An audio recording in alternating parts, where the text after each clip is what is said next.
Saddam Hussein aids and protects terrorists, including members of Al-Qaeda. He has also given aid, comfort, and sanctuary to terrorists, including Al-Qaeda members. All options are on the table. My good friend, Senator Obama, that's a very provocative statement. You previously said that all options are on the table with respect to Iran. And I think that it's important for people to reflect on the real meaning of that you're setting the stage for another war. Iran is an adversary. Their pursuit of nuclear weapons poses a grave threat to us. If Iran had a nuclear weapon, it would be a dangerous threat. Have no doubt, Iran possessing nuclear weapons will be a major threat to us. Iran was a threat. Iran is a serious threat if it gets nuclear weapons. Iran is a threat. We all know that Iran poses a threat. And Iran will continue to be a threat. Iran is a grave threat, major threat to us and to the region. I understand that, but they're in the process of developing it. And will keep trying to develop nuclear weapons. But they're in the process of developing it, and I don't think that's disputed by any expert. They are the largest state sponsor of terrorism. The state sponsor of terror. State sponsor of terrorism. It is disputed Hezbollah by and Hamas. The enemies that we're going to have to fight is not just terrorists, it's not just Hezbollah, it's not just Hamas. They are the largest state sponsor of terrorism. It is disputed Hezbollah by and Hamas. The enemies that we're going to have to fight is not just terrorists, it's not just Hezbollah, it's not just Hamas. The enemies that we're going to have to fight is not just terrorists, it's not just Hezbollah, it's not just Hamas. The enemies that we're going to have to fight is not just terrorists, it's not just Hezbollah, it's not just Hamas. Ending our nukes. Who the hell are we going to nuke? Senator, tell me, Barack, who are you want to nuke? I'm not planning to nuke anybody right now. It's disputed Hezbollah by, and Hamas. It is disputed. And there is no contradiction, Dennis, it is between... disputed. Let me finish. If we have nuclear proliferators around the world that potentially can place a nuclear weapon into the hands of terrorists... Secretly and without fingerprints, he could provide one of his hidden weapons to terrorists. He's President Bush's 9th cousin once removed. Cheney's cousin Barack Obama is also Bush's 11th cousin. Discovered is that Dick and Barack Obama are 8th cousins. What? Is that an amazing thing? That old Beach Boys song, Bomberan. Bom, bom, bom. When I search John McCain on YouTube, the biggest thing that comes up is you singing Bomb, Bomb, Bomb, Bomb, Bomb, Iran. 744,000 hits, in case you haven't checked it recently. Are you proud or embarrassed of that?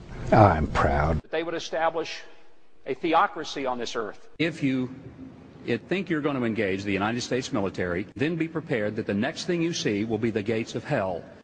Let us never kid ourselves. We are in a world war.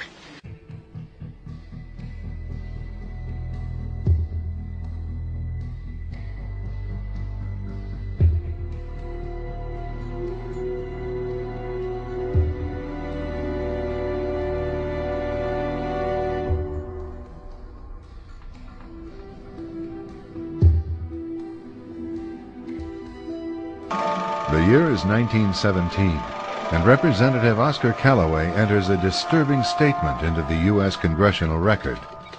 The statement reveals why J.P. Morgan interests hired 12 high-ranking news managers. They were to figure out how many news organizations it would take to control generally the policy of the daily press of the United States. An agreement was reached. The policy of the papers was bought, and an editor was placed at each paper to ensure that all published information was in keeping with the new policy.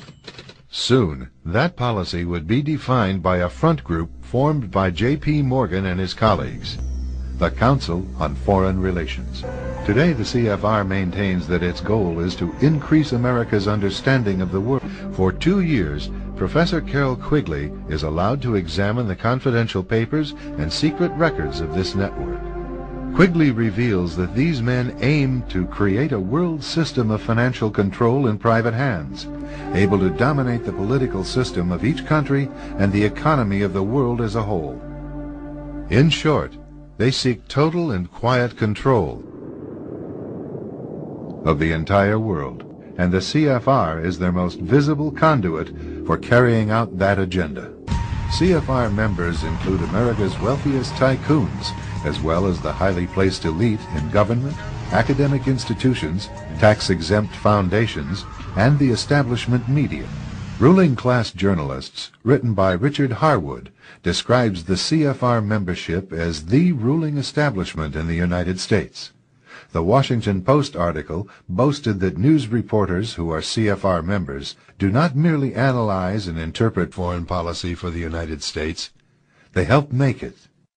Who are these policymakers? Many of their faces are familiar. NBC's Tom Brokaw, CBS's Dan Rather, ABC's Barbara Walters, Jim Lehrer of PBS, William F. Buckley of National Review, media mogul Rupert Murdoch, owner of the giant multifaceted News Corporation. These media heavyweights, and many others like them, are members of the CFR. Members Michael Eisner of Disney and ABC's Thomas Murphy merged their media empires. Soon after the merger, the Disney-ABC empire becomes a CFR corporate member. The world's largest internet service provider, America Online, joins forces with Time Warner, one of the world's largest news organizations. The CEOs favoring the move are CNN's Thomas Johnson and Time Warner's Gerald Levin, both CFR members.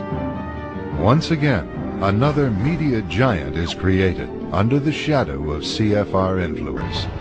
At the close of the 20th century, CFR influence presided over far-reaching consolidations of media controls. Today, an elite handful of individuals define the agendas that are supported by the empire of establishment news. A special televised meeting of the New York-based Council on Foreign Relations provides a window to the real story. The speaker, Vice President Dick Cheney, takes a question from David Rockefeller. Vice President, I just enjoyed so much your whole speech, but I was particularly pleased that you gave such a strong endorsement for the free trade agreement for all the Americas. Rockefeller's role in the drive for an FTAA was a lot more central than he portrayed, and the FTAA proposal were conceived and nurtured by a Rockefeller-created network, were the Council of the Americas, founder and honorary chairman, David Rockefeller, the Americas Society, chairman, David Rockefeller, the Forum of the Americas, founder, David Rockefeller, the Institute for International Economics, financial backer and board member, David Rockefeller, the Trilateral Commission, founder and honorary chairman, David Rockefeller. Rockefeller's influence also extends to the current administration. And if he asks you if you're running the world, I think you dismiss that as well. Sure, yeah. But I think we can dismiss that before we start. Okay. I've read quotes from you before, and I believe also from your memoirs, where you have said that you would like to see the formation of a world government.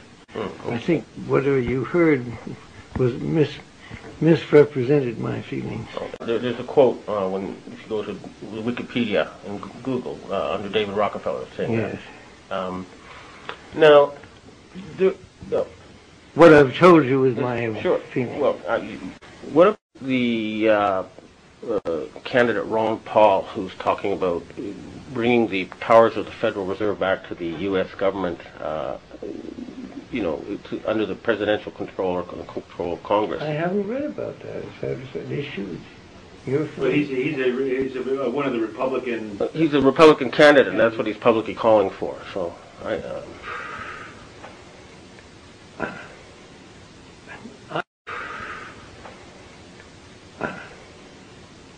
I would not look upon that as one of the great issues that needs to be addressed at this time. This is Aaron Russo, a filmmaker and former politician. To his left is Nicholas Rockefeller of the infamous Rockefeller banking and business dynasty. I got a call one day from an attorney woman I knew, and she said, "Would you like to meet one of the Rockefellers?" I said, "Sure, I'd love to." And we became friends, and he began to divulge a lot of things to me. So he said to me one night, he said that there's going to be an event there, and out of that event, you're going to see we're going to go into Afghanistan, so we can run pipelines from the Caspian Sea. We're going to go into Iraq to take the oil and establish a base in the Middle East, and we're going to go into Venezuela and try and get rid of Chavez. And the first two they've accomplished. Chavez they didn't accomplish. And he said you're going to see guys going into caves looking for